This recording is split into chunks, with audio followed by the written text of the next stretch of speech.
Hey, hi Sumant, good morning. How are you? Hey, hi, Sumit. Hello, hello everyone again. Hi. Sonali, you can start now. Okay, perfect.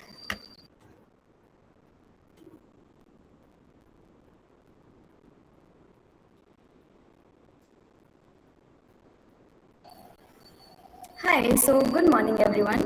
Welcome to all the literary enthusiasts to a thrilling voyage through the boundless realms of prose where we worlds dance towards the pixels and imagination has no bounds. As we gather here today for the day two of our Prose and Pixels conducted by the esteemed book club, Elegant Book Club, I'm filled with immense gratitude and excitement today to embark this journey with each and every one of you. Before we start today's session, let us take a small moment to acknowledge the incredible platform that Elegant Book Club has created, a heaven where bookworms unite, discuss about books, flourish, and where the literary treasures are unearthed. Club members bond not only over books, but over cinema, over music, over K-pop, writing, journaling, and so much more.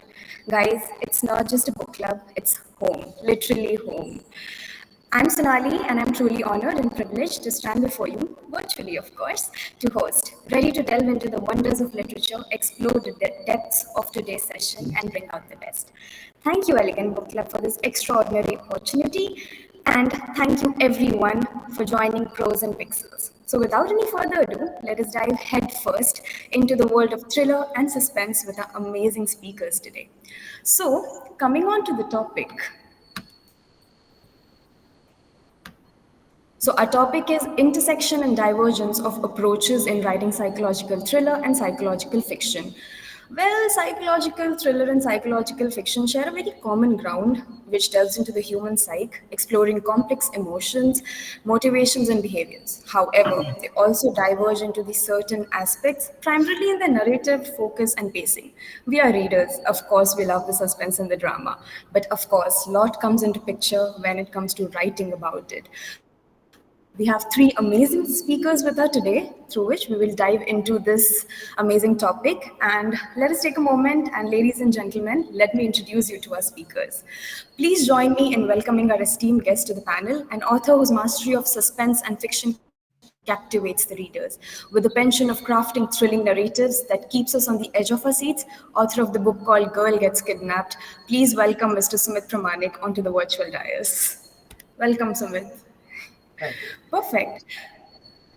Next up, let's introduce our esteemed speaker and accomplished author, renowned for crafting gripping tales across the thriller genre with the heart-pounding thriller of the latest masterpiece called Shadows with Grief. Let's welcome Sumant onto the panel. Hi, Sumant. Welcome to the session. Hey, thank you. We also have Dr. Hamna Labeeb, who will be joining us in a few moments, and then I will take my moment to introduce her to all of you. So, Kavi, if this is a go on, can we start with the session? Yes, please. Perfect. So, let's talk about thrillers and psychological fiction. So, a very common question in one line, these were our speakers. So, in one line, can you help me describe the key difference between writing a psychological thriller and psychological fiction? Just in one line, so maybe everyone can understand. We can start with Sumit. Yeah, sure. First of all, thank you so much for providing this platform for new writers for us to express ourselves and for voicing our views. So just a summary on what's the difference between psychological thriller and psychological fiction. As you also mentioned, they are very closely interlinked. So psychological thriller, as per me, is kind of a page turner. Of course, psychological, whenever the word psychological is there in any particular genre, that means it deals with the internal conflict of the character. I think we'll delve deeper into internal conflict versus external conflict later on. So the difference between thriller and fiction is that thriller is more about creating suspense, creating engagement through every page. Psychological fiction may or may not have those characteristics. So you can have slow burner psychological fiction, which is not a page turner always, but as and when the story progresses, the different elements gets exposed. So that's the basic difference for me. Yeah, right. That's a really good one. Suman, can we have your views on this? The same It's very similar. question. Thrillers are, they're very pacey. You have to, they keep, you have to, it's like how we said, page turner. You want to know what's next, and it keeps you pushing to the next page. Fiction does that, but not in a slower pace, but it lets you absorb it. It's like, I don't know, like a biryani, Absolutely. cooking a biryani and eating it. You have to, there's a lot of process that goes behind it, and the meat has to cook properly, and then when you cook it, the smell, you have to feel it, and then you taste it. There's a long, process before you actually taste it. But the thrillers are, like a fast pace. And fried rice, for example, is a quick, a crunchy, and then a tasty, and things like that. So I think that's how I would put it. Perfect. That was an insightful insight, of course, through the way of cooking. And I do agree. I mean, yes, thrillers are like you want to just turn the pages and you never want to stop. Like few thrillers are like you just complete in one sitting and two sitting. And fiction just takes time. You have to really understand what's going on, understand the environment, understand the ambience of it. So yes, that was a really good example. Let's move on. So, what according to your review and opinion after writing a thriller? What does the reader enjoy? A pulse pounding action or an introspective reflection? What do you think? We can have Sumit answer on this first, and then we can go to Suman. Okay, sure. So I don't think it's one over another. A book, a good story should have both the elements. There should be introspection, of course, as I mentioned before. So psychological fiction or psychological thriller is more about introspection and internal conflict. And for internal conflict to happen, I think the character should be first developed. Otherwise, a reader won't be able to relate to internal conflict. So in the beginning, if I build an internal conflict of two choices between a person, and what will the person choose and what the person will not choose, the reader won't get the connection of the context. So first I have to develop the character and then put in introspection or internal conflict. External conflict, on the other hand, can be introduced anytime. Okay, for example, a person who is on maybe on a bridge. Now, the decision to jump from the bridge or not to jump from the bridge is kind of an external conflict, which I can build towards the beginning. So in the beginning, if I draw the situation where a person is on a bridge and whether the person will jump off the bridge or not jump off the bridge, it grabs attention immediately. Okay, so an external conflict can be introduced at any point of time to build engagement of the reader. However, for internal conflict or introspection to happen, you need to understand the character first before properly appreciating the conflict of the person, what is going inside the mind of the person. So that's my take on it. Perfect. Uh, like, Suman, I'll your just add opinion? to Yes. Sumit. I think I'll follow that pattern from now on. I'll keep on adding to his answers. The it's like when you, again, like I said, it depends, and it depends on the readers. Actually, there are readers, and not just readers as in like a person at that point of time, but the person who is reading at that state of mind. I might be in the state of mind to read a very fast paced, very grippy thriller, a psychological thriller where I want to know, uh, like, why somebody was killed or why somebody is running away or what's. But on the other hand, if I'm at the state of mind where I want to read when something very, uh, very introspective on myself, like, why would a person do this? Like, even if he has done something wrong, why would he do it? Like, what makes, what made him tick? It not might be a big incident. It might be like a series of Yes. incidents or like a small incident. It depends. And it again, like, a lot of depends, but it it depends on how the reader at that point of time wants to read it. Again, like how again Sumit said, if you the conflict, like for me in a drama, the conflict is always uh, the agony that is inside the person. But in thriller, the agony is more of a frustration that why is something happened. That feeling when you connect, Absolutely. like, why did this happen? and the second one is like he did something, and the trauma that is going, like crime and punishment, like he's killed someone and the thing is Yes. going through himself is terrible. Like it's, you can't you feel it, but at the same time, if you read Shutter Island or Silence of the Lambs, you can see that you can, he's finding, looking for somebody, and then you are frustrated by the end of, because of his actions and how he might end up in the end. I think Hamna just joined, so Yes. Yes, absolutely. Let me take a moment to introduce our speaker. And please join me in welcoming our speaker, a multifaceted author who effortlessly weaves poetry, fiction, and insightful psychology in their work. With a wealth of expertise in consultant psychologist, they engaging and enlightening audiences with engaging and enlightening stories. Please welcome Dr. Hamna Labeeb. Welcome to the session. Thank you. We were just discussing about this question, like, according to you, what will a reader, like a pulse pounding action or an introspective reflection? So, if you have any opinion about that, I would love for you to share it with us. Okay, is Sumant done speaking about it? yeah, yes. Yeah, okay. Yeah, so I think people like, when it comes to a psychological thriller, people like to have solid plot. I mean, a plot with plot twist. Well, this is it is because that psychological thriller comes under the thriller genre instead of other genres. So it is a subgenre that we have to put under the thriller genre, and also most of the time, the most popular psychological thrillers do end up having action in the end, which is something well, it's getting boring as a reader. I'm speaking.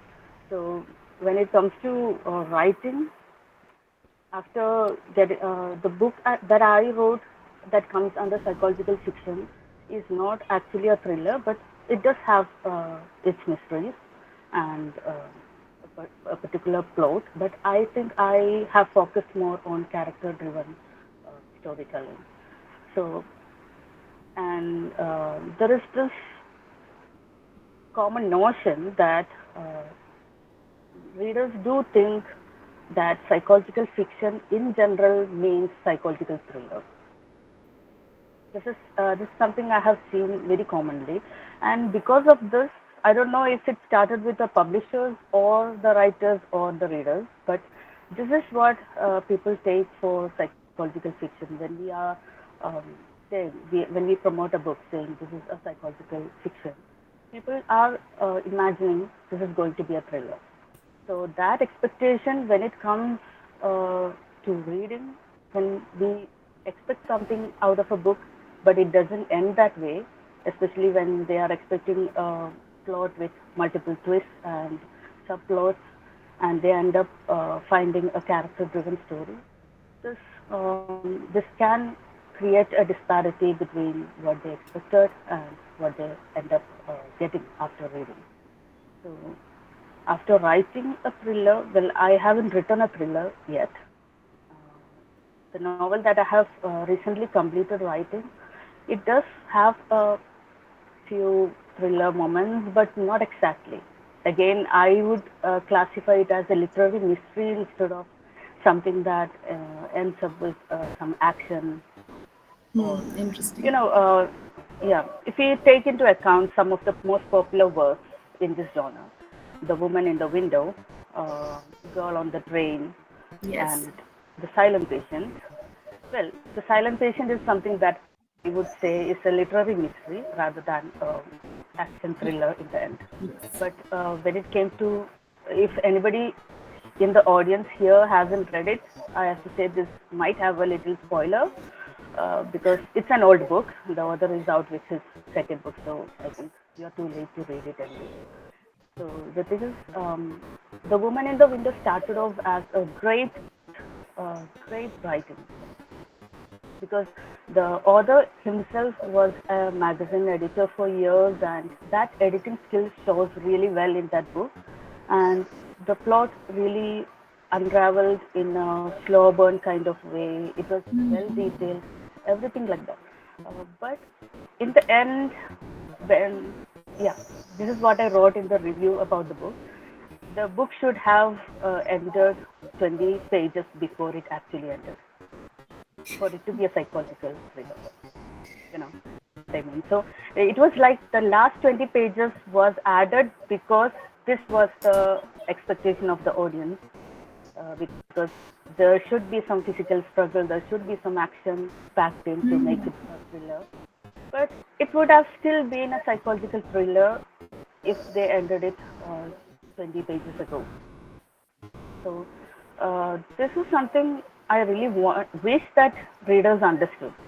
When we are writing a psychological fiction novel, we are not always going for the thrilling element, and that's not how it should be working. Because the psychological thriller is something to thrill the mind, not it should not be something that brings in the adrenaline spike just because there is action packed in. So this is what I think. But the readers, as far as readers are concerned, I think they are looking for pulse pounding action because that is what is being published. But if the publishers actually took a chance and trusted in the psychological fiction genre as a literary uh, part, to the literary part of it, and the character driven plot, I think yeah, readers will be there to take a chance reading that as well. As a writer, I enjoy the introspective reflection more in a book, even when I'm reading a thriller, because that's what makes the characters unforgettable. Right.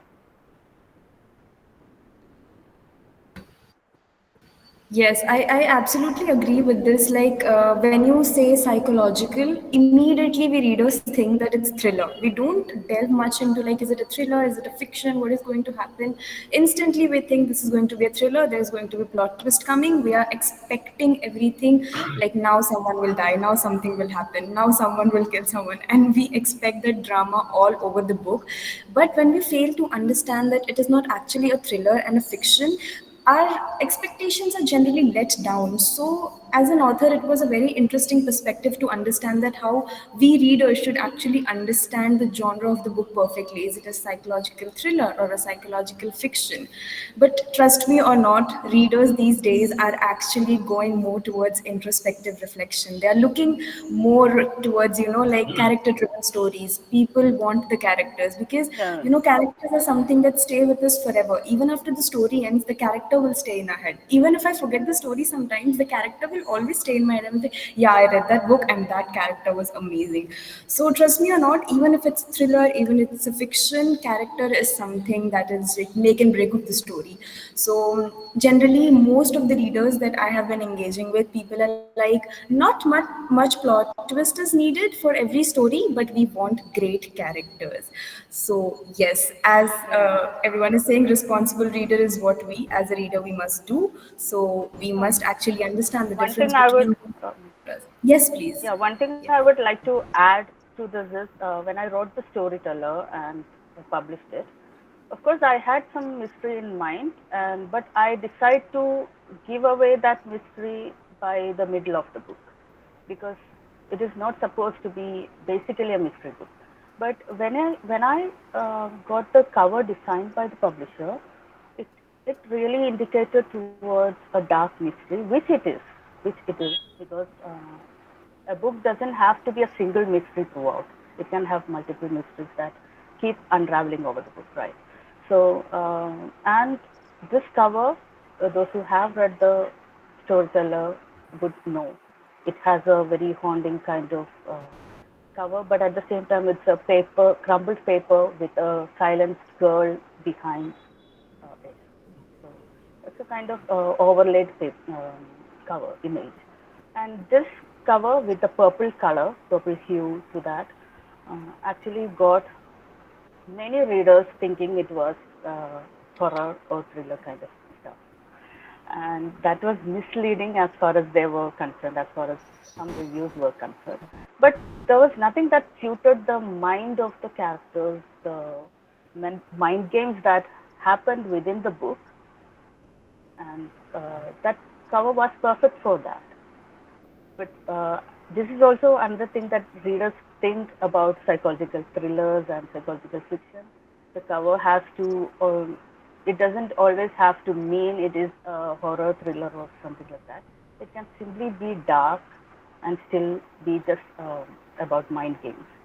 So, yeah, this is one review that I received. And again, it coincides with the expectation of the reader when most of the people thought it was a thriller when it was not.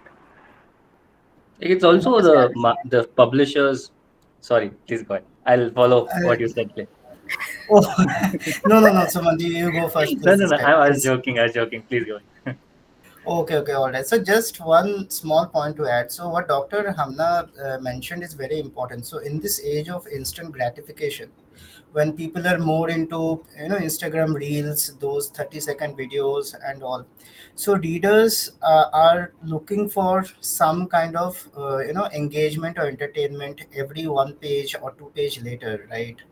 So that's why what Dr. Hamna was saying, that sometimes readers might misinterpret a book which takes longer to give you the payoff.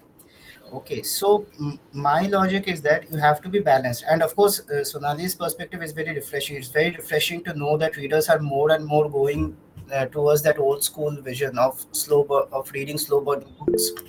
So what I feel that it's all about the quantity of payoff you give the reader. So if you are building up a plot point for 100 pages, the payoff has to be higher.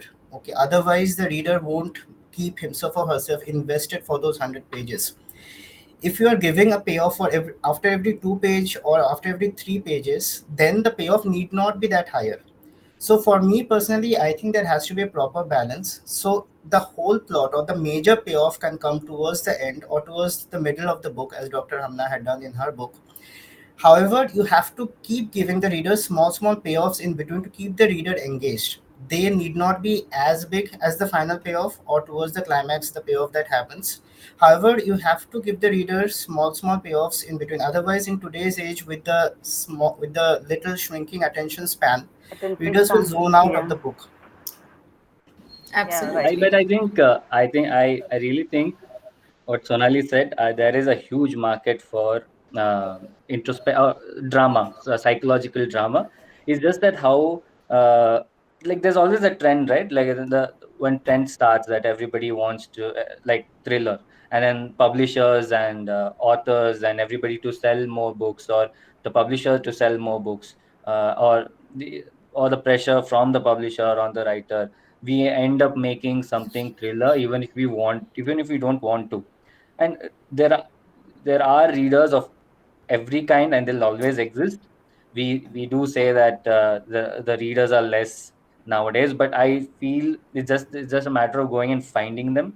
But there are a lot of people who still read both. There's nothing thriller are I really love reading thrillers. I really love reading fiction drama, like any kind of book. But you just have to go find them, and it's very like how he said, no, a payoff. The thing with probably with this is me just thinking, probably with drama, why people might not are not liking it is the payoff in the end is not satisfying enough. And in thriller, it's easy. No, easy as in relatively, because every two page you start a conflict, you give a small payoff, you give in the end you build things to it. So people are you're slowly taking them. You are in the roller coaster ride. But in fiction, you have to slowly take them. Like every page, you have to hold them. It holds true for thriller also. But I hope you get what I mean. It's a very Yeah, that's what small characters connections. count. And it Yes. is That's it what is very characters. important to have a really good Yeah. payoff in the end. Otherwise, things actually will fall with fiction. Same with thriller. Like I've heard a lot of reviews about Silent Patient, that although it is an interesting book in the beginning, in the end it does get a little weird. And for me, it's Yes. all Stephen King books are like that. I really love his writing. I love all of his stories, but the ending is something. I'm one of on the You're other aware. side of the probably on the darker side or of Stephen King. I really enjoy him. It's nice, but it I think that is a major difference there. Well, as far as the silent patient is concerned, for me, the ending was the cherry on the cake because it it was totally different from what the market was pushing towards us as psychological thriller. It Yes. is uh, much more than that. Because recently I started reading it again, or like parts of it, not entirely. And of course, there is a problem with the characters in it because I had to Google up who was who, except for the protagonist. I didn't get the connection. So that was a letdown, but the ending, it is something I would do with a book. It is something because it is so laid back. That's the attraction that I felt. It's so laid back. It doesn't claim to be something smashing. It is what I would picture a calm ending to a very, basically a murder. So If you have to that is keep away the that was expectations, fair as well because yeah, yeah, sorry. as far as I was concerned, I think I loved it because I am someone who digs literary stuff recently. Because the thrillers, after a while, we know the tropes. We know what's going to happen. We know who is going to be that person. It's somebody. It's either going to be someone who was descending upon the story like a puppet, or someone who has been there from all along, or someone who has had a literally bad childhood. Well, this is the trope that's been going on, even in movies. After a while, we know what is going to happen, but when it's character driven, we don't know. I didn't expect the silent patient was going to end that way, and that laid back method that he did, the author did there. Of course, the book could have ended earlier when it was still, you know, on the top of the climax of the book, but it decided to go down to a more laid back, I don't know how to say, level of excitement. It actually decreased, and that made it a psychological fiction more than a psychological thriller. So the ending Exactly. actually defines the genre. It's Yes. how the book ends that defines the genre, right? So Yeah, if Yes. you therefore, keep I away the give it one. expectations, it might read really, it might start sounding even better than what it is. So again, how we Yeah, market it that is is true very important. because yeah, We- it's how the human brain works. Yeah, if Exactly. we Even if keep it was away not, little yeah. expectations and like target the audience and say, okay, there are a lot of readers for thrillers, but I'm going to target only these people, then the book might actually. But anyway, I have having come said to that, think, the book is yeah, phenomenally famous, whether or not we say yeah. what it is. So it is. Exactly. It is.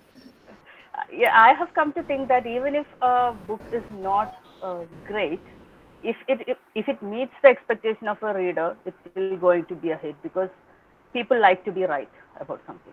But we This set is that what humans expectation are. also, no? We as in Yeah, we also like with the covers, with the yeah. trailer, with the post, and we set that Yeah, lots of expectation, factors. and it is on up to us also. And another thing about um, a book being a big hit is the conformism of how readers like to be part of a group, how readers like to be included in the majority. So if a book is viral and there's a lot of riveting reviews about it, one doesn't want to be wrong about it because what if I'm actually wrong? People are doubtful about themselves. So when it comes to reading a book and finding how it is, in the end, it a social psychology is behind it, right? Marketing is social psychology. So that is what is going to decide the fate of the book. So we have to, what we can do as writers is be authentic to our writing as when we write the first draft and then think about the market, about the social impact, about the social psychology of readers when we edit. So yeah, I think it's fair to do that. I in think these times particularly. What Dr. Hamna said reminds me of a very, very famous market research. So once people were asked, what do they like more, a happy ending or a sad ending, right? So I think most people chose happy ending, although I'm not sure about in what condition that survey was done. But yeah, so coming, shifting the focus slightly from one particular book to the genre side. So see, right now plot twists and plot points are nothing new for an avid reader, for writers they are not new, because Sumant is a big fan of Stephen King. I would like to throw in another name, Agatha Christie, who has written more than 90 novels in a lifetime. Okay, and some many of them are very slow burners, so we know all the permutation combinations of who a criminal can be. Okay, I have read more than half of her work. It's very difficult to read all her works. I mean, she has a vast number of books published, but I already know what is going to happen going forward. For a writer, the challenge is how to bring newness to the same plot points, to the same plot twist, or to the same formula that has been going on since ages, and still Exactly. impress the reader in the process. To keep the reader engaged and to impress and to keep the reader impressed. I think that's the main challenge that writers face today. And what Dr. Hamna said is not to feel pressurized by the challenge, by the by what the publisher wants, by what the reader wants. Stay true to your craft, stay true to the story, and honest to the story that you are about to write, and then build it from there. And a good story will be loved no matter where you are, no matter where you go. A good story is a good story. That's the bottom line. It's not about how you write it, what kind of engagements you give. Is it a thriller? Is it not a thriller? The readers will end up loving it. So I think, keeping all the challenges and pressures aside, we as writers should have the freedom to create something that is creative and bring something new to the world. And I really liked you brought up Agatha Christie. It's like it sort of says a lot, no? There's a murder in the beginning, and in the end, there we know somebody has killed it, and we keep on guessing. But that's not the fun of reading Agatha Christie. It's how Right. this person has done it. It's like watching. We Yeah. still go watch Marvel movies. We know in the Yeah. end Thanos is going to die, but how is he going to die? That is that is a skill or craft of a writer, is to they know the twist. It does like for me, I feel that the twist for me is one of the least important things, is how we build up to it. And even if the twist is not great, but the book is very satisfying, you feel it as Yeah. a wholesome. And Exactly. lot of things when I watch or when I read the usual normal stuff these days, they focus so much on the twist that they forget either there's no build up for the twist, or the build up is not The journey was worth it. coinciding or Yeah. infusing with the twist. So, like Agatha Christie is really, really great like that. Yeah. This reminds Absolutely. me of the book that I'm reading now, actually. It's a bestseller, I think, published by a popular publisher, and a debut book, of course. It's not it's not long. It's not long as because I have read 800-page books within 2 weeks, but I don't know if that is less or long, but still, I have been with this book for a while now, and it has not moved. I read a chapter now and then when I feel like it, but the thing is, it's a mystery, it's a thriller, and I bought it based on the reviews on Amazon, and it is a huge letdown when it comes to build up characters. I don't care about the character. That is why I don't care how long I take before reading the next chapter. That's it. So we basically have to make the readers care about the characters, right? Whether they are relatable or not, it has to be a character that the reader roots for, even if it's flawed. Recently, I read Gone Girl. Well, I was very late to reading it. I have watched the movie, but I read the book and I was like, oh my god, I was blown away. Such a notorious character, and I found myself rooting for her at times, and at the same time, her husband, who was also not that nice, but he was the character that I loved. I just loved him. He was so flawed, so bad, but I loved him. They were equally bad. I loved them. This is what a writer should do. And I was blown Yeah, away that Gillian Flynn doesn't work on outlines or plot outlines. uh, So, yeah, and and it's a little 400 some pages. yeah, a little tidbit of Gone Girl behind the scenes. So, when Gillian Flynn first pitched it to the publisher said that it will not sell because all the characters are Yeah, dislikable. None of the characters are good. All the I, characters are flawed, as Dr. Hamna said. So the publisher thought that it won't sell, but still she believed in the work and then and went ahead. Cost. it is also different because it doesn't end up as an action thriller. It doesn't. It is something that winds down to acceptance. This is what we have here because it's so realistic. Of course, the psychopathic part is not that realistic, but it's fiction, and she can do what she wants. But when it comes to the ending, we don't have a happy ending. We don't have a happy ending. We find ourselves wanting the character to do the other way, take the easy way out. But Mhm. at the same time, his fears are very valid, right? His fears are like so valid that we can't take another step away from that ending, and we have to settle for that.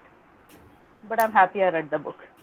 Yeah, right, But he right. liked it also. Yeah, They both like being in that very yeah, toxic or vulnerable yeah, place. exactly. They both Yeah, love. And For that them, is it's what we for call, them it's a happy ending because they, yeah. This yeah, is a absolutely. psychological thriller. It thrills our mind beyond explanation, beyond Yeah, that's right. explanation. And what I think is that Dr. Hamna and Sumant, just let me know if you also agree. So we have kind of classified or straitjacketed ourselves into this happy ending and sad ending kind. I think what people really admire is an intriguing and relatable ending. It can be sad for one character, can be happy for another character. It's all contextual. But as long as the ending is intriguing and relatable, I think that's what matters more than it being a happy or a sad ending. That's because in psychological fiction, we begin a story with a ruined person. The character is already ruined, already traumatized, and we are beginning Right. with their journey from that point. So there is no scope for a very flowery, happy ending I whatsoever. think people expect So we closure have to, also by the yeah, end of it, especially in yeah. psychology or Closure is or another many thing that, is yeah, they find they want closure, and that's where a lot of things change. Like if you watch Shutter Island, if you read Shutter Island, the ending is so different. It's just one line that is different, but it makes the for me, I like the movie more only because of that last Yes. line, and nothing else. The reading and the writer of the book is again amazing. I really follow that writer too, but the ending, that he keeps that drama. That's how it stays with me True, true, for very a true. long time. you know, I have to say that I watched the Gone Girl movie before I read the book, which I never do, Same. but it was totally worth it Oh, because that book could never have been contained in a movie. Even if Gillian Flynn was on the script writing team, even she had to compromise it. But the book was the thing. So and also about this ending, when we have to uh, this is one review that I received for the storyteller. There was some sort of problem with the closure, but I didn't want it to be that regular closure. I wanted it to be a closure for the character that I wanted closure for. I mean, to, I'm not writing a book to give closure to all characters.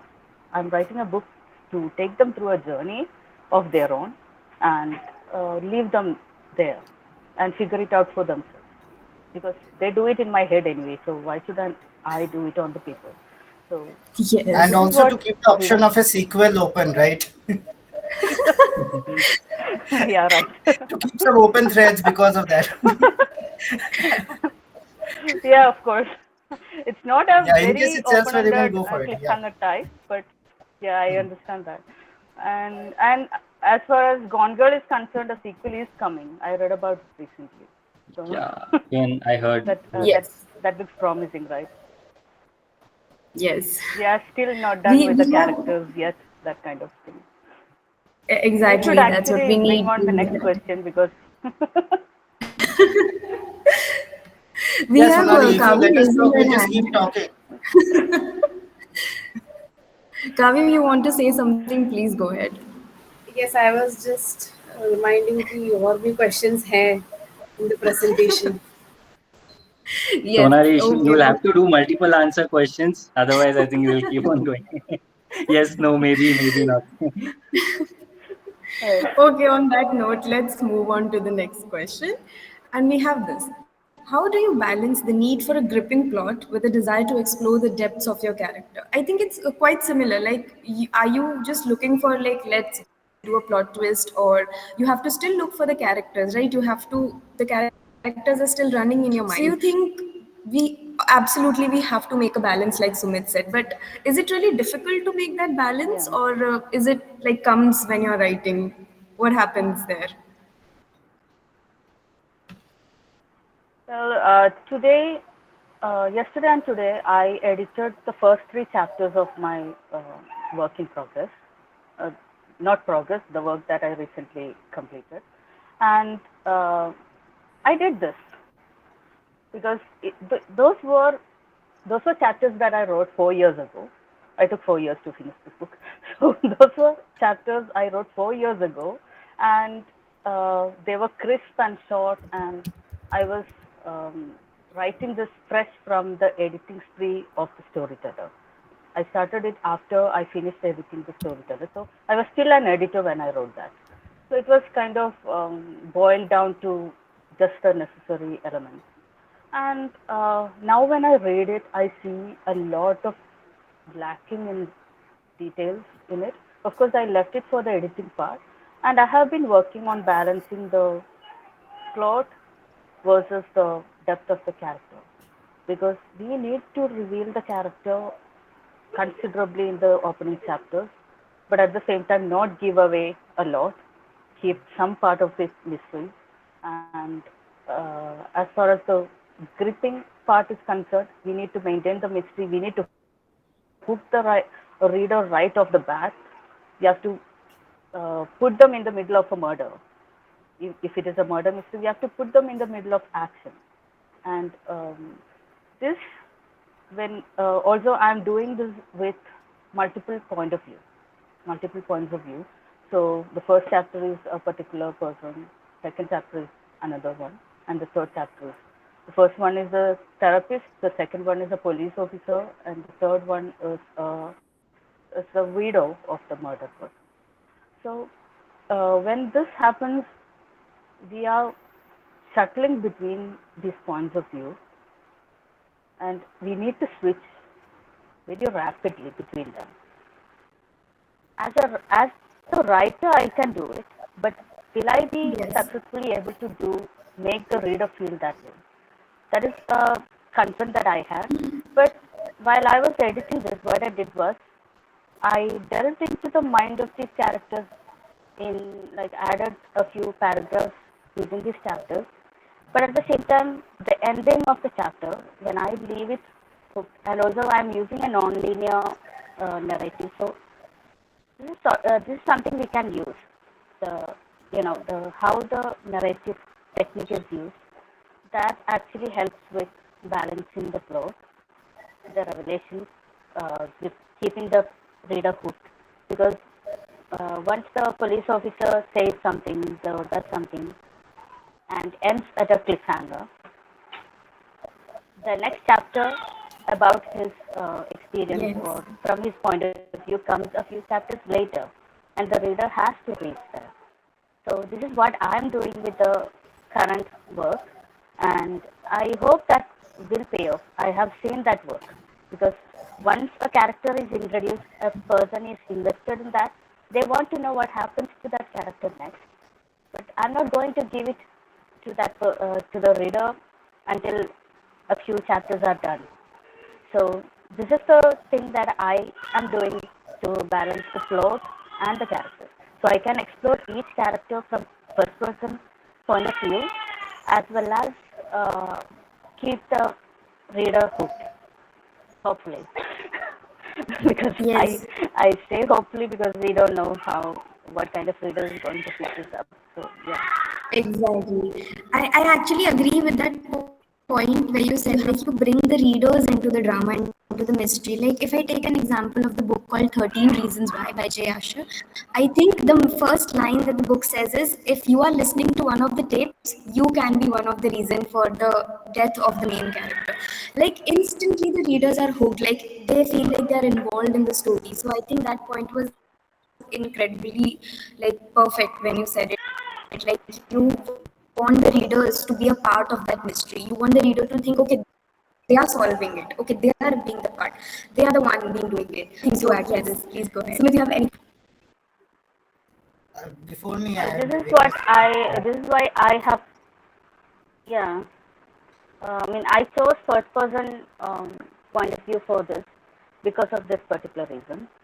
Initially, I had all the characters, I mean, some of the characters in first person, some of them in third person.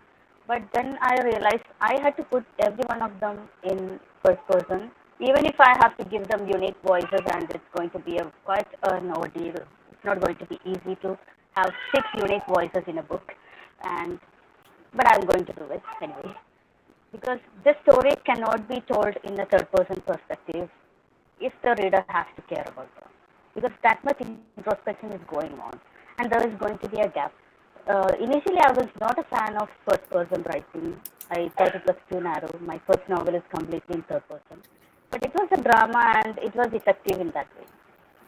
Contemporary fiction that was not about psychological trauma or anything, but relationships in general.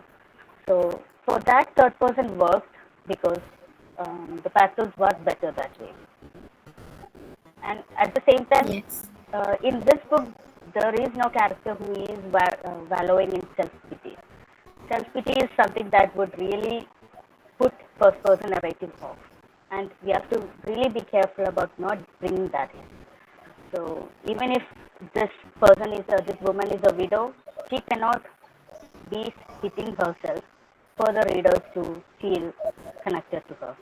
Because of course, there are people who stay in self-pity, but when a character has to be strong, self-pity is out of the question.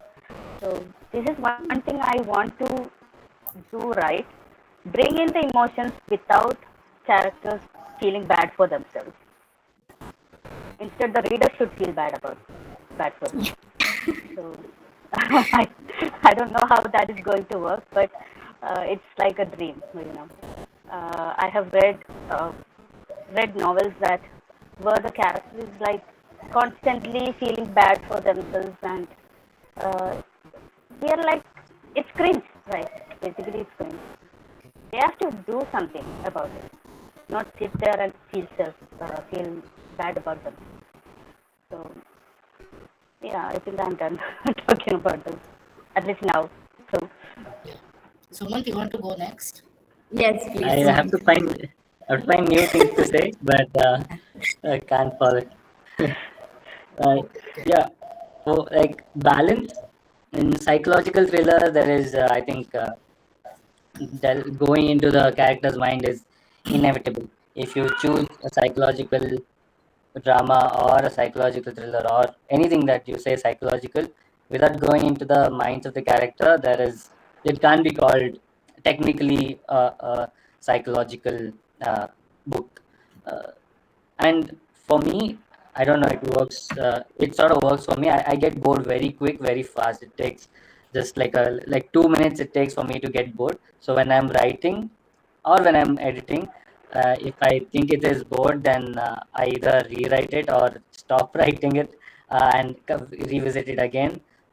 So I again probably it's my influences. I like to read like these modern classics, Ernest Hemingway, Albert Camus, and all those people. That's why my writing, at least that's what I hope, it doesn't beat around the bush a lot. There are very plain and simple sentences, nothing to, I'm not a prose heavy person. I like reading prose heavy, but I enjoy clear and the sentences which seem simple, but they are very in depth, like how Gulzar writes. They seem very simple. There's nothing.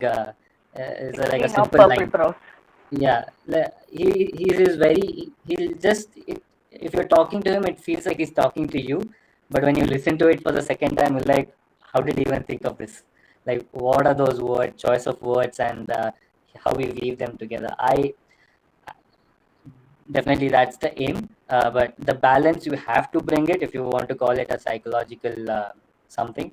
Otherwise, the without going into depths, it becomes difficult. And also the desire and the plot. The desire is part of the character depth, and the plot definitely you should have something to go with, at least in the beginning. You might end it the way you want to. You have to have something. You need to have one want. At least it is external or internal, whatever you want Yeah, to definitely. think of it is. Yeah, right. External is better Yeah, it's the because bare it's minimum. tangible. Yeah, Yeah. it's like in Harry Potter, you know that the story is about this stone. You know right from the beginning, but the internal conflict is totally different. Like Harry Potter wants to belong somewhere. That is his journey from inside, and the whole movie also talks about a different conflict, a conceptual conflict where he thinks of the whole story thinks of which is between good and bad, and is it really worth it to live for a long time? Like Nicholas Flamel, he thinks being immortal is good, but in the end he realizes that he's lived his life and he's done so many things, and it is not worth living that. That is the like there are different ways and different dimensions to this conflict angle, and that's where the depth also comes in. Harry Potter is not a psychological, but even if you put it to Silence of the Lambs, and if you want to put it to Gone Girl, and you see all these three conflicts, and if you give it a little thought, all these three coexist and they go hand in hand. On every chapter, on every page, you see all these three conflicts in some way or the other going. Right, right. Yeah, so I totally agree with Dr. Hamna and Sumant. So I'll tell you what works for me, and this is a spoiler of my writing techniques. So again, coming back to Stephen King. So Stephen King has written a book which, according to me, is the best book. The book is called On Writing.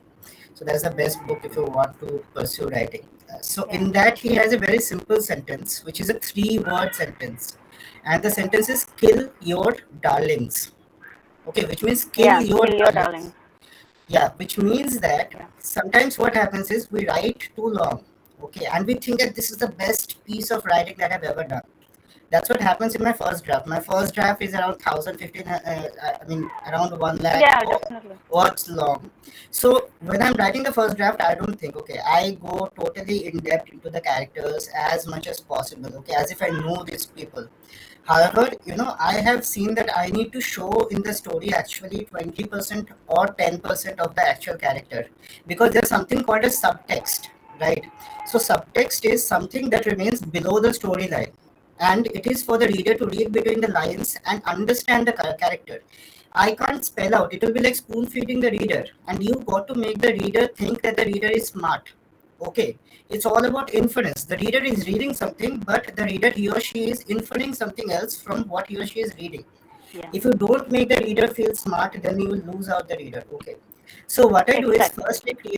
first I create the first draft, which is like really really long, everything about the character and everything. I love writing about characters, so I go really in depth, and then I start cutting. Even if there are certain paragraphs, certain pages, sometimes tens of pages, which I feel is my favorite piece of writing, I have to delete them for the sake of the reader. I don't want to spoon feed the reader. Okay. And I think the tension, the tightness of the plot also comes from there. If you put in everything that you think, then the plot becomes loose. So to tighten the plot, I start taking out. Very seldom I add some paragraphs in the second draft, but mostly my second draft is about hacking or cutting out parts of the plot. Yeah. So that's what I follow to make the plot tight. Also, Yeah, this sometimes is what I something do we have is, to do. yeah, yeah, right. Sometimes another technique that I follow is, sometimes I think about a character and I don't write. I just shut the laptop. I think about the character. It's as if I'm conversing with the character. Okay, I'm getting to know the character. Where would this character be seen first? Where would the character go when the character is feeling sad? Who will the character approach when the character need help? And all those things. So first I sit with the character. I understand the character inside out. I can tell you what color socks my characters wear. Okay, but I can't put it in the story. So from that whole conversation that I have had with the character in my mind, I bring out only the top 10% that is relevant for the reader in the story and let the reader infer anything else. My character might actually be wearing a black color sock. According to one reader, she might be wearing a red color sock. That is all right. That's the reader's interpretation. But that will make the reader feel engaged and smart and keep on turning the pages for that reason. So yeah, that's my approach. That's how I look at it. Yeah, I actually agree with the cutting part. You're not going to get a publishing deal without that, even if it is because the printing is a factor in the market, and I had to reduce the length of my first novel by it to its one third. It was 2,50,000 in first draft, but I was writing it on paper, so I didn't have the word counter as we have in the word processor. But by the end of the draft, it was 2,50,000, as long as Gone with the Wind, and I made it 87,000 by with. I think I took 6 years to do that. Of course, I queried and tried Wow. pitching it to publishers throughout that journey, but finally it took me 6 years to bring it down to 87,000. And I killed darlings and their darlings. So that was Good one. that was a real learning experience. Yeah. And That yeah, was by the time I started writing the storyteller, and by the time I was half done, I started killing more darlings in that draft and rewrote the entire book. But it was a better book. It got more full manuscript requests. So, and this one is doing even better. But this one is already at 1 lakh, something like that. But now I know that I have to balance the entire script because it took over 4 years to write this. So there is a huge disparity between the beginning and the end, and I have to make it uniform. So, and it's going to take maybe 16 rounds of editing. And the first parts are so short and crisp. I have to add details there. The later parts are like too much going on, and I have to reduce some of it. And and of course, this is the part where most writers, beginners. I don't think I am established or anything, but I think I am not a beginner now by now.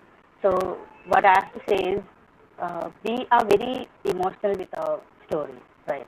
In the beginning, when we are writing the first draft, we think we need all this, even all that spoon feeding that we are doing in the first draft. We are doing it because we think these people matter.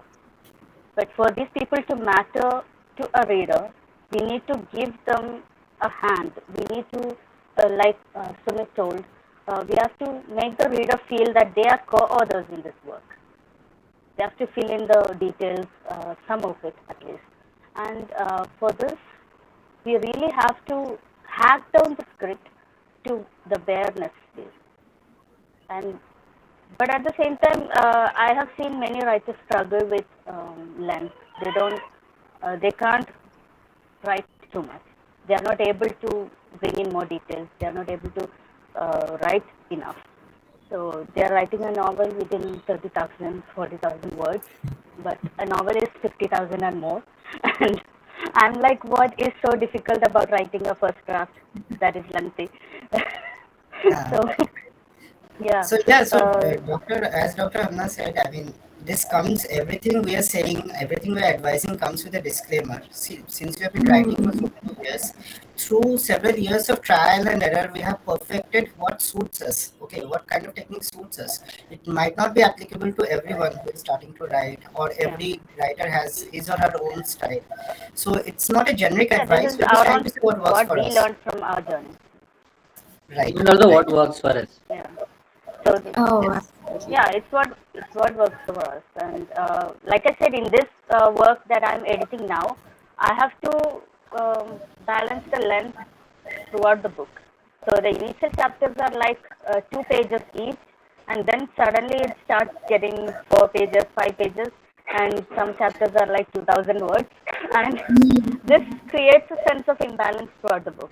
So I have to what I do as a writer is after the first draft, I take a few weeks off the book.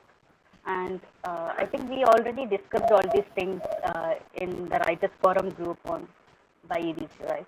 So what happens there is when we take that time off, we know this book is going to be, uh, you know, everything in it is not necessary. We are going to be objective, more objective when we take that break. We need objective pair of eyes to edit a book. But this is something that messed up with me as a writer when I wrote this book. I allowed the editor in me to peek out often, and it took me 4 years. So to switch between the two modes, we need to take that break. I should have taken a break from editing my novel to write a new one.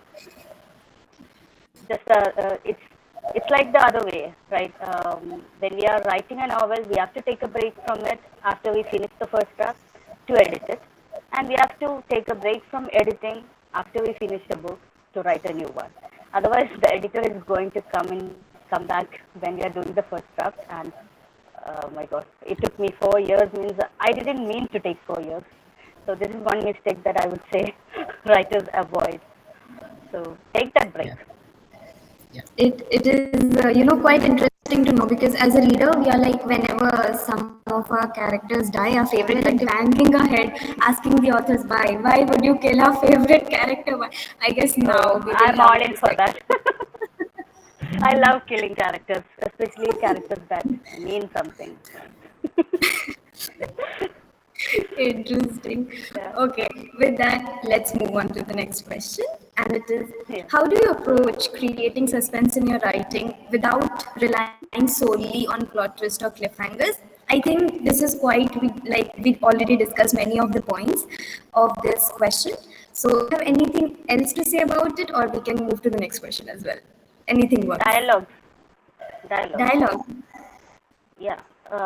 What you say and what you don't say is really something that can be leveraged to create suspense.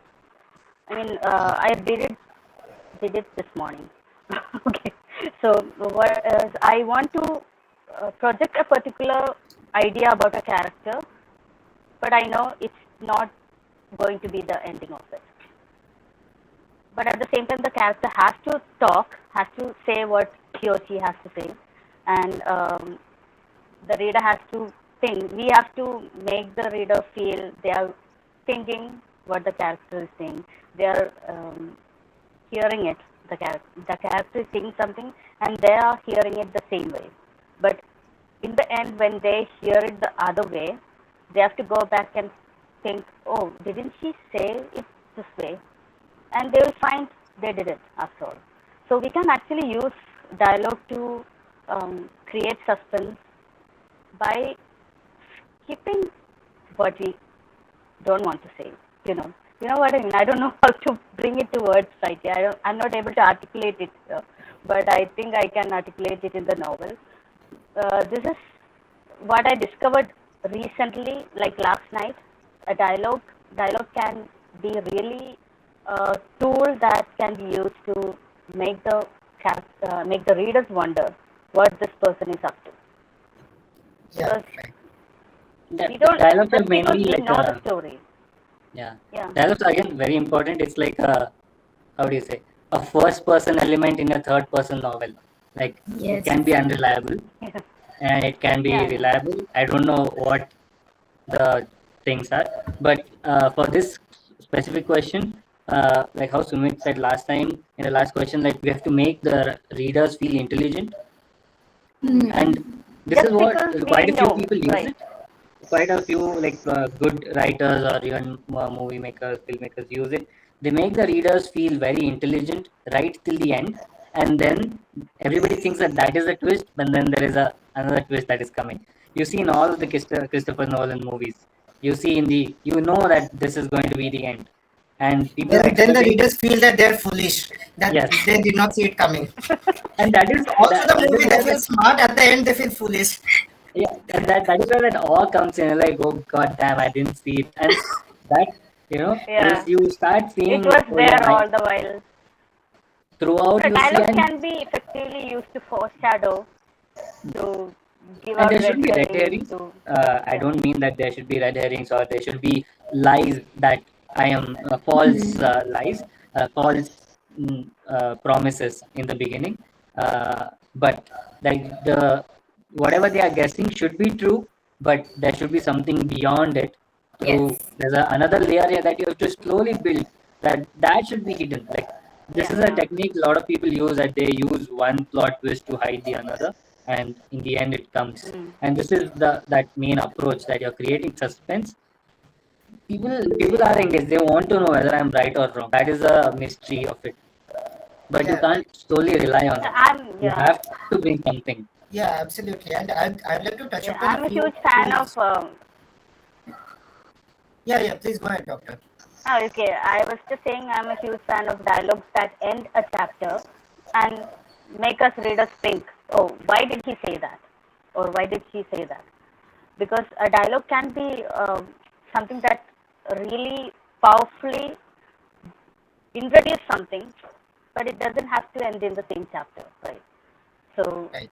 instead of telling, it is also a way of showing by telling. That's what I think of dialogues. It's a way we are told to show, not tell, but we have to balance between that. And dialogue is something we can use to show by telling. So Yeah, absolutely. And I think as writers, like I was mentioning before, we have separate tools. It's just a matter of which tool is most suitable in a given situation. So one tool is of course dialogue, which is my favorite tool as well. I have read so many badly plotted books only because the dialogues were good. So dialogues, number one. Number two is foreshadowing, which Dr. Hamna also touched upon. Secondly, flashbacks. Thirdly, change of point of view. So when you're switching from one character's point of view to another character's point of view, the reader gets more engagement out of it because now the reader sees the world from a different angle. So change of point of view, also the change of the angle of point of view. So for example, how to explain this? Okay, just imagine a camera, a wide span camera versus a narrow spanning camera. So camera which is spanning the full scenery first, like in the movies, which you see, right? For example, a train is moving through the scenery. That is a wide spanning camera, and then the camera focuses on the character, right? So switching between the two, a wide spanning and a narrow spanning cameras, that is another way in which you can build engagement. However, see, all these are tools and formulas at the end of the day. It's all about how you use it and in what situation you use it. So yeah, these are some aspects that I wanted to add. Interesting. Great to know that. And on that note, let's move on to our next question. So yes, how do you know when you have struck the right balance between ambiguity and clarity in your story? Particularly when you're crafting the ending. So while writing the ending, even we readers are expecting like, okay, now we will get the whole clarity. But some authors wants to still maintain that ambiguity, and there are some stories which have like you can decide in yourself what's happening. So what do you think? Like, how do you establish like you want to make it all clear to the readers, or you want to keep that mystery ongoing till the end? How does it work? I think We only can start reviews with tell you if it is the right balance. once you once you put it out, they yeah, will tell you have you if you yeah. struck the right balance. this And for me, I write my ending first. That it's the first thing I write. I actually write my novels, whatever novels I'm writing, as a short story, a 20 pages thing first in a book, and then in another book I write again a bing, and then when it comes to laptop, then it is already shrunk, and I edit while I write also. So it is I know it is not a right thing to do probably, or no, it con- totally depends on what works for you. it's a but it's for me. I can't if something I feel there's wrong behind, my mind doesn't let me write go Yeah, ahead. perfectionist. It clicks me, uh, and it's like and I also have this fear that what if I forget that, so I quickly go back. But in these Yeah, because of those things, I've forgotten what to write next. Those are also there, so it's always something yeah, that I this have is to. really true because sometimes that stroke of inspiration doesn't last. We have a brilliant idea to include in a previous chapter. We have to do it right then, and I don't count that as editing. So when something like that strikes, I do go back and fill that there. so that I don't forget it. And as far as the balance between ambiguity and clarity, I think there is a there is a limit in what a writer can plan, as with regard to how a story is perceived, how clear it is, how ambiguous it is, because each reader is different, just as each writer is different. And like Sumant said, I also write my endings first. My epilogue was written 4 years ago, and recently, but I don't know if it will stay the same by the time I finish writing the book. Yes. But we write the endings that we know there is an ending to the story, and that is kind of comforting to know, because we don't want to travel without a destination. But some people don't do that. Most people don't do that. They write as they go, and of course they have an outline, a plot, and stick to it. But this is the first time I outlined a book, my third novel. The first two I didn't, and I swear that I will never outline again. Yeah, very interesting to know that both Dr. Yeah. Hamna and Sumant they plan the endings in the beginning. I fall in the opposite end of the spectrum. It's not So I actually a don't think that plan, you know.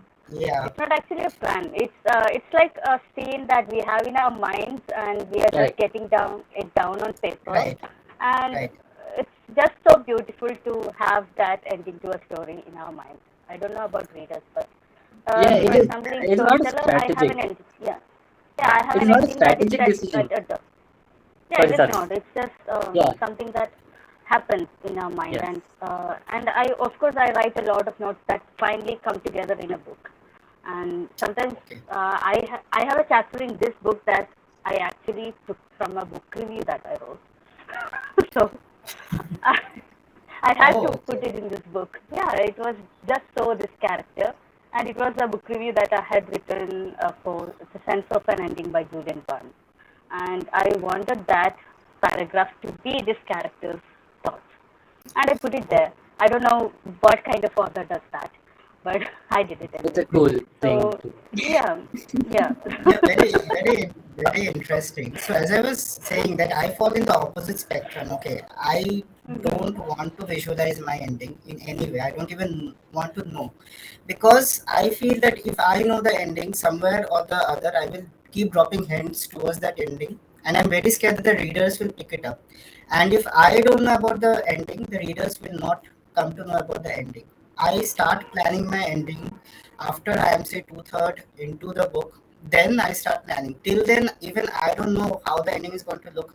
Sometimes I don't even know who the criminal is or who the actual killer is, yeah. because I feel That is that good if actually. I am engaged and if I am inquisitive through two-thirds of the book, so will the reader. So that's why. And Yeah, it's then I so. try to plan the ending. So also, coming back to this question, I have seen that different stories. So there's no one particular approach that a writer takes. I think different stories sometimes demand different approaches. So one time, what happened was I created five different scenarios for the ending. Okay, and then I wanted to know which of this ending will gel well with the story. Okay, I tried different ending. I fixed them, like a train compartment. I fixed them to the end of the story and I tried to see which one will work better. And then I found a suitable ending. At another point, what I did is I found out that okay, this will be an appropriate ending, and then I completely made the opposite of that ending. Okay, I thought that okay, what if this is appropriate, but that one is more revealing or more shocking or more engaging for the reader. And in some other stories, I went to the ending very organically. I didn't try to I didn't try to forcefully insert a plot twist, so it happened organically. So I think it depends on the story, also on the approach of the writer, but also on a particular story. And at the end, Yeah, it's the endings the that end I I like. write, Oh, yeah, sorry. it's not okay. Okay, no, you go on, please.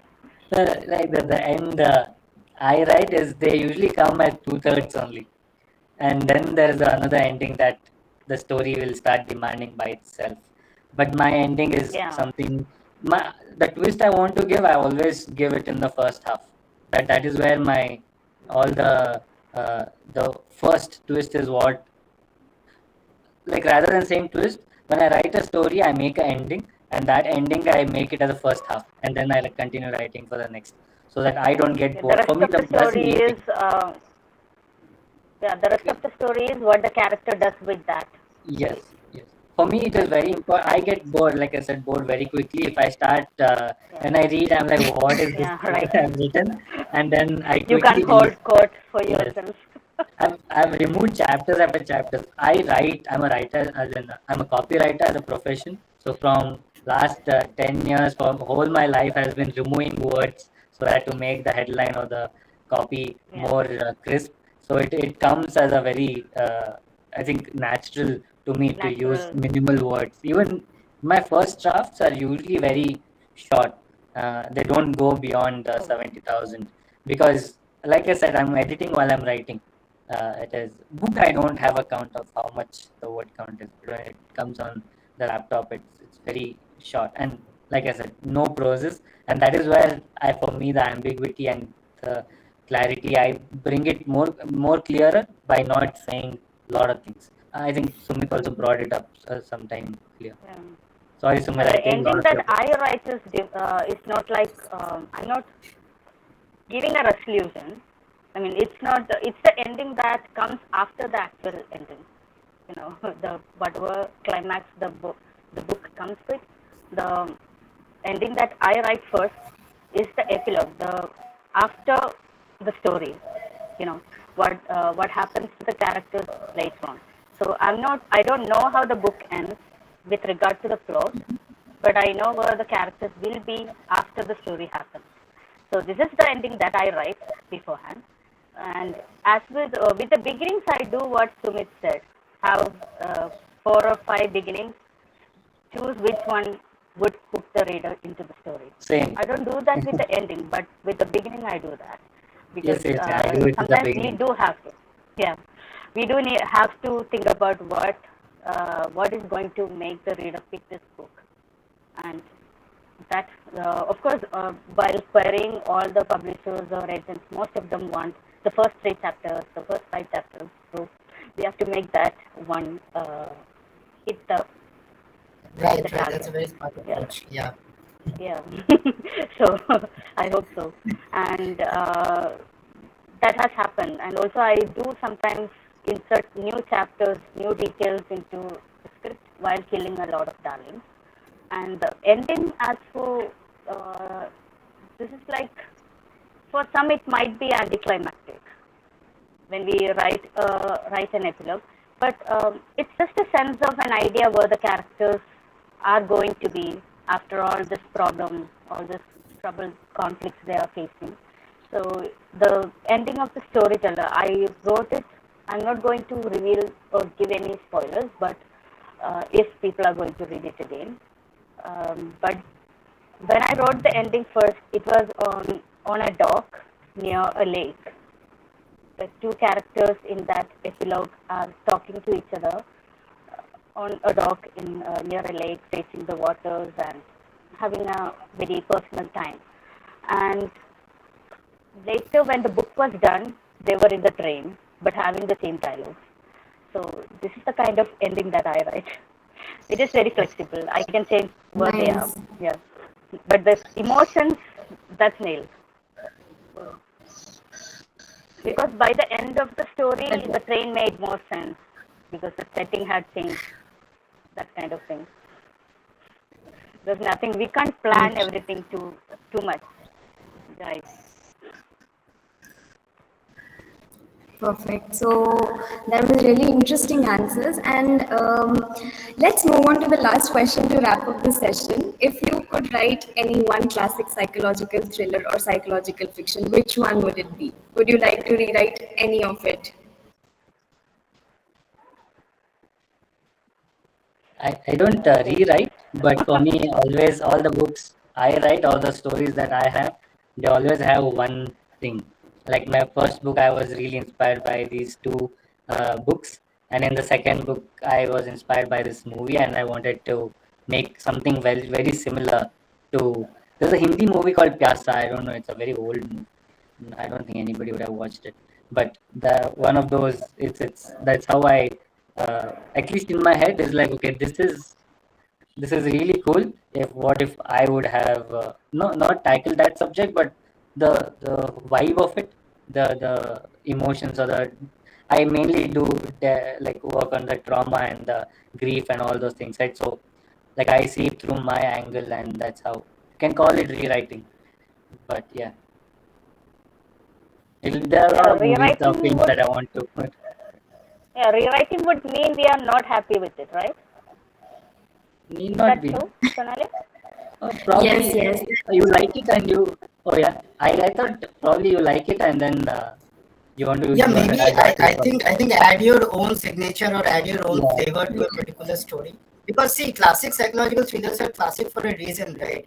They've been loved Absolutely. worldwide. They've been bestsellers, so they're classics as a, I mean, by themselves. And any change or tweak might ruin them. However, if we get a chance to rewrite any of those It classics, might thinking end up that making it unclassic. Yeah. yeah. First, we have to wish that all the readers have forgotten all the classic thrillers. Then we can rewrite it, and then think that okay, readers maybe will love it. Otherwise, the reference point becomes so strong for the readers. In case you try to create Yes. another version of it, there are several versions of Harry Potter which have gone to the dumps. I mean, they have been ruined like anything. So we don't want to take the risk. We stick to our own original stories. Oh, I don't mean Yeah, rewrite in those sense. original. Like like that Hindi movie on Harry Potter.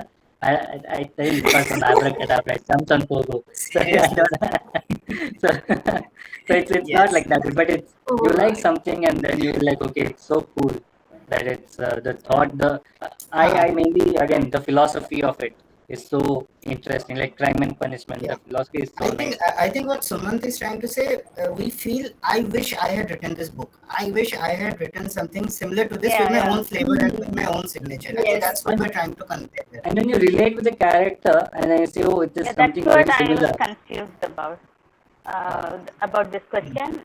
My question is that whether we are asked to rewrite a classic or because we didn't like how it ended, or um, adapt that thing to our own writing. Is that how?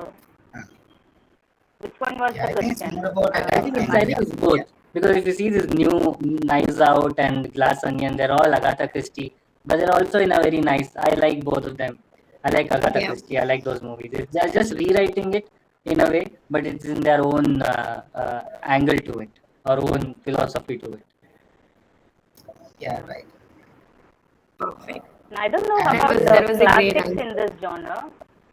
Yeah, when yeah, it yeah, comes to contemporary works, I definitely could rewrite a lot of endings.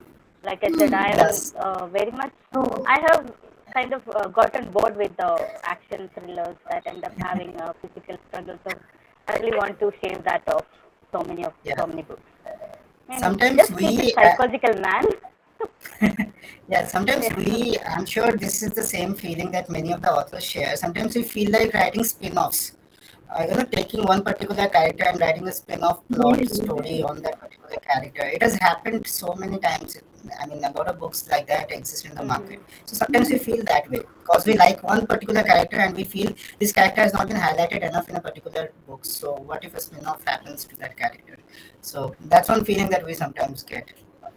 Yeah, and only when I tell them that this book is what I was inspired from this so and so movie or so and so scene, only then people are like, ah, okay, okay, now I see where you're going. Otherwise, it's very. I take only the subtext or the like the philosophy of the character, and I use. I'm very blatant like that.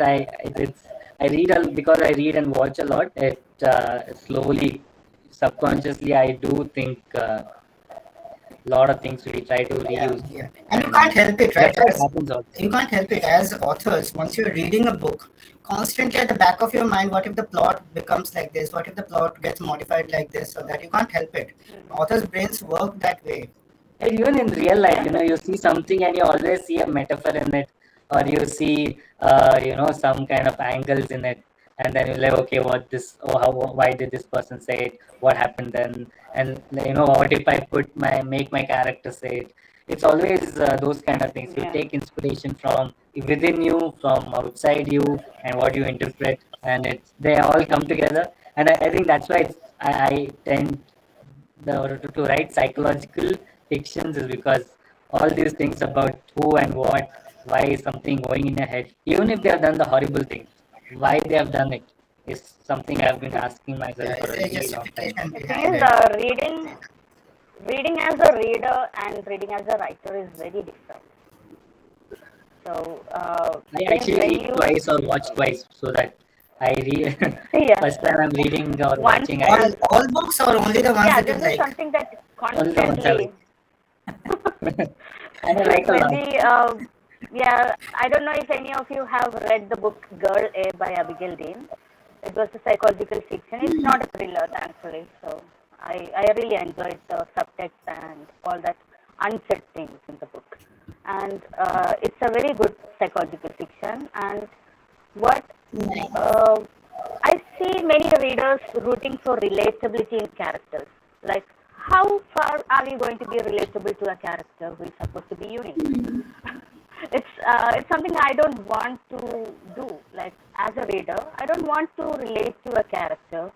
I want to be able to relate to certain unique actions. Like in Girl A, there is this sentence that I uh, constantly that comes up in my mind more than the characters being relatable or anything, because that those characters are not relatable because they went through something I didn't go.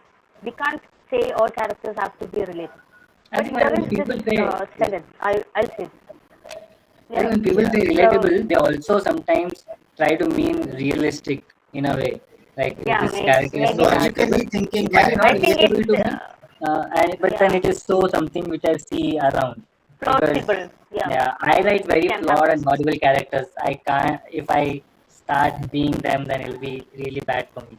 I wouldn't be sitting Yeah, here. yeah, that's right. Also, Yeah. continuing from where Sumant left off. So, see, we also read some texts, some books repeatedly. However, there's a downside to it, which I have learned in a very tough way.